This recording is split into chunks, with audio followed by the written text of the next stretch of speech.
Salve, salve, fiel torcida, tudo bem com vocês? Aqui é Marcinha de volta pelo canal TV Timão. As informações, os bastidores e a repercussão da vitória do Corinthians sobre o Novo Horizontino pela Copa do Brasil. Sejam todos bem-vindos. Deixe o like aqui no canal, inscreva-se gratuitamente, compartilhe os vídeos e ative o sininho de notificações. Pessoal, foi mais uma quarta-feira movimentada no Corinthians, além da partida válida aí pela Copa do Brasil, jogo que rolou na noite desta quarta-feira diante do Novo Horizontino. Corinthians em seus bastidores, nada calmo, nada favorável, pelo menos para a gestão Augusto Melo, que teve que se explicar, mais uma vez divulgou um balanço financeiro confirmando uma dívida absurda. Já já a gente fala sobre isso, começando falando sobre o futebol apresentado pelo Corinthians. O que vocês acharam aí da nova escalação do Dorival Júnior? O que vocês acharam da estreia dele como treinador? Poderemos ser otimistas para a temporada 2025 ainda? Bom,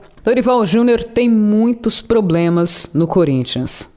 Precisa se reforçar, no entanto, eu acho especulação de mercado agora, falar que o Corinthians está negociando, vai contratar jogadores. Foco do Corinthians, pessoal, pode até surgir contratações, mas o foco do Corinthians agora é apagar o incêndio que está rolando aí nos bastidores, principalmente por conta aí de Augusto Melo, Teve as contas rejeitadas, pode sofrer um novo pedido de impeachment.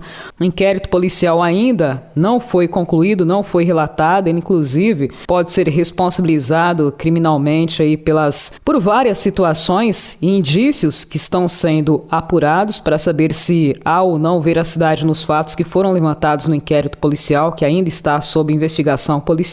Enfim, são muitas variáveis para que Augusto Melo consiga aí, se livrar de um novo pedido de impeachment. Se for indiciado, aí cai mesmo, não tem como continuar com um presidente acusado de ilícitos. Bom, isso posto, o jogo desta noite aí, Dorival Júnior fez o que tinha que fazer, aliás, ele utilizou outras palavras para dizer isso que eu falei para vocês, era o que tinha para o momento, ele viu que a defesa do Corinthians nos últimos jogos estava muito vulnerável e mudou completamente o esquema tático, Utilizou um 4-1-4-1, diminuindo a linha entre os vários setores aí do campo para compactar principalmente o meio-campo e para que a defesa pudesse se tornar menos exposta, principalmente a sofrer aí gols de fora da área, chutes de média a longa distância. Tomamos alguns sustos, sim, verdade, principalmente nas bolas levantadas na pequena área do Corinthians. Entretanto, o resultado foi importante, 1-0.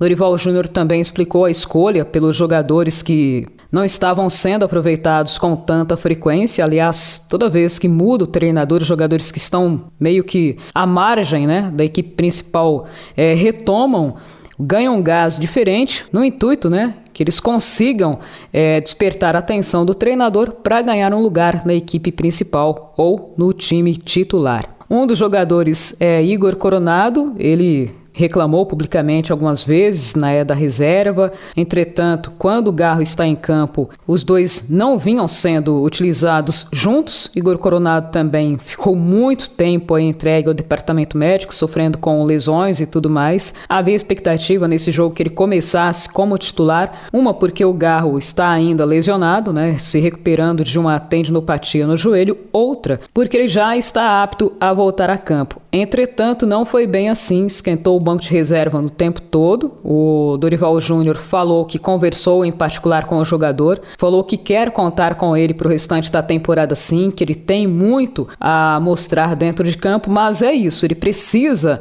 mostrar que merece uma vaga como titular. A conversa, a cobrança pública não vai escalá-lo para iniciar a partida entre os 11 do Corinthians. Foi isso que Dorival Júnior falou, ou seja, você quer ser titular, então mostre-me que você merece. Por isso que o Dorival Júnior, nem que pese algumas críticas que muitos fazem, ele tem essa gestão de grupo muito boa.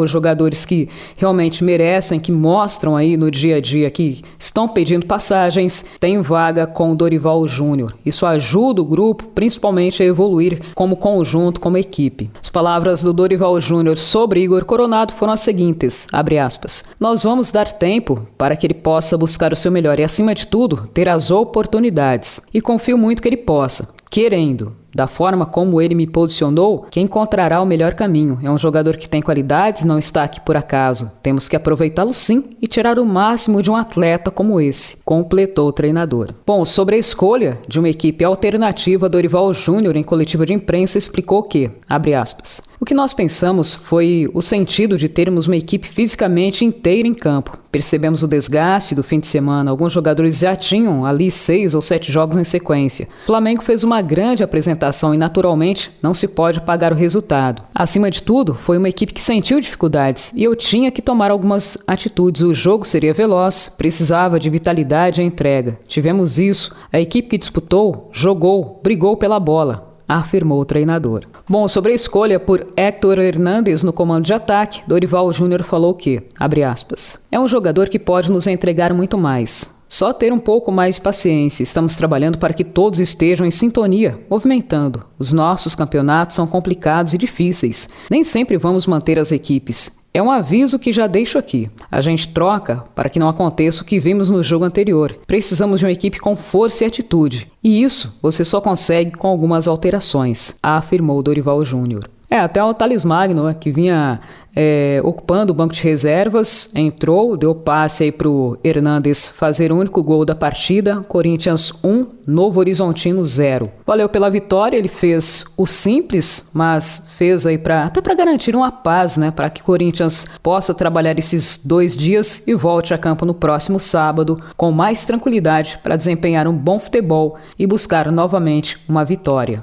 Dorival Júnior também foi alvo de elogios por parte da torcida do Corinthians e também por vários jogadores, entre eles Hugo Souza, que elogiou o começo do comandante e voltou a falar em ganhar títulos, abre aspas. Já sabemos a história do Dorival, dispensa comentários. Sabe muito bem o caminho das vitórias, chegou para agregar. Queremos conquistar títulos, afirmou o goleiro. Bom, agora o Timão foca suas atenções no Brasileirão. Corinthians volta a campo no próximo sábado, jogo marcado para as 18h30, horário de Brasília. Importante desafio frente ao Internacional. O Timão joga em casa em mais uma rodada do Brasileirão 2025. E mais, olha só, pessoal, coincidentemente, após ir ao ar uma entrevista do Fred Luz, CEO da empresa de consultoria Álvares & Marshall, Corinthians emitiu uma nota nesta sexta-feira publicizando o fim da parceria. Foi uma coincidência, acho que nada a ver, né?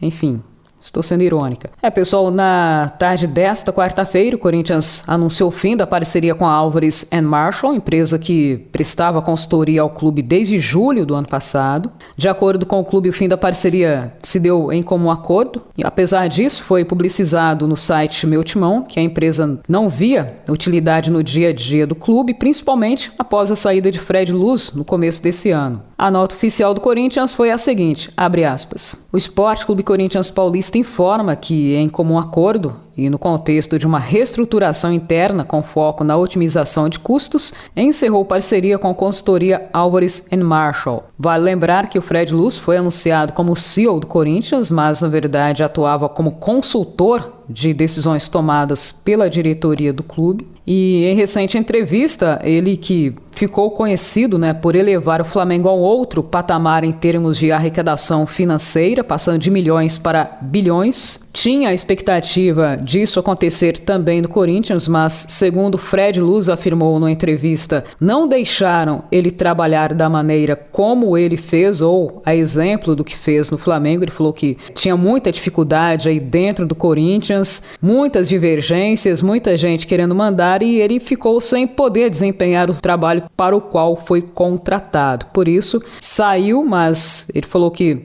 mesmo externamente estava sempre disposto a prestar consultoria para o Corinthians, mas estava meio que por escanteio. Na verdade, já começou a treta quando Fabinho Soldado foi contratado. Na verdade, Fred Luz foi contratado para fazer o papel que o Fabinho Soldado faz hoje no Corinthians, de analisar as contratações, de gerir melhor os resultados e ativos financeiros do clube, mas tinha muita gente, muito cacique para pouco índio, e muita gente querendo mandar no mesmo espaço. Você sabe que nunca dará certo. Fred Luz saiu no começo do ano e ficou, tá lá, mas não está fazendo serviço. Foi isso mesmo que ele falou em entrevista à CNN Brasil. E depois daquela entrevista, coincidentemente, o Corinthians anuncia formalmente o fim da parceria entre Timão e Álvares and Marshall. Por outro lado, e não menos importante, o Corinthians também publicou em seu site oficial nesta quarta-feira o balanço financeiro com os resultados atualizados e retificados, onde o clube confirmou que fechou o ano com um déficit de R$ 181.766.000 e uma dívida na casa de R$ 2.460.000.000. Muito além do que a gente imaginava. De acordo com a nota oficial do clube, o balanço de 2023 teria deixado de contabilizar um valor de contingência tributária na casa de R$ 191 milhões, o que acabou fazendo com que o Corinthians voltasse a apresentar um déficit após 3 anos seguidos de superávit. Augusto Melo chegou a pedir a reabertura das contas de 2023, mas o pedido foi negado. Boa parte das despesas do Corinthians no ano passado foram no setor futebol. Ao todo, o Timão teve um gasto de R$ 759.786.000 no segmento. O principal custo foi no pagamento da área classificada como documento pessoal, em que constam salários e mais custos relacionados aos jogadores, comissões técnicas e funcionários. Por outro lado, no balanço financeiro também da última temporada, a receita bruta angariada pelo Timão no período foi de R$ 1.115.000.000. Futebol, obviamente, foi o que mais gerou renda ao Corinthians. Repasse aí de direitos federativos somou R$ 338.421.000. Não dá para entender como um clube arrecada mais de 1 bilhão e a dívida continua aumentando. São as contas que não fecham, né? As contas do Corinthians foram rejeitadas e o Augusto Melo tem mais um abacaxi para descascar aí, para tentar justificar e equacionar esses números, fazer com que eles façam sentido para que não sofra mais um pedido de impeachment. Os bastidores turbulentos do Corinthians. Galera, nesse nosso encontro ficaremos por aqui. No próximo a gente leva mais informações para vocês. Deixe o like, inscreva-se gratuitamente, compartilhe os vídeos e ative o sininho, porque aqui é Corinthians. Até um próximo encontro.